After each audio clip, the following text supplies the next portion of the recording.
Okay. So it's about complexity. And that came up a lot as you were sharing at that table. You didn't use that word, but that complexity versus difficulty.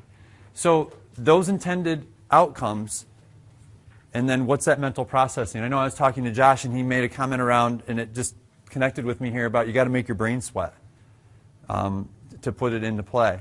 And when you think about that, that first point is what mental processing must occur. Let's make the brain sweat. And then it gets to where you have the verbs, as you suggested here, what comes after that then? Where does it go from here with that verb? We've got the verb, but then where does it go from there?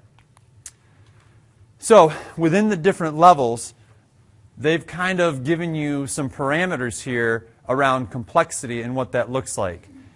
But I'll be honest, this whole concept of complexity versus difficulty is tough to kind of get your head around. So I found, actually I should say Laura, found a really good article. And we're going to just take a short time here to pass it out. It's a pretty quick read. But I'm just going to give you a couple minutes. I want you to process it for yourself. Then we're going to have you just turn to a partner. And then we're just going to take out some big ideas that you pulled from it and what made sense. But use these as guideposts into what complexity looks like at those different levels. And then this article really gives a good explanation and some examples around that into how does complexity and difficulty and why that's so essential in depth of knowledge.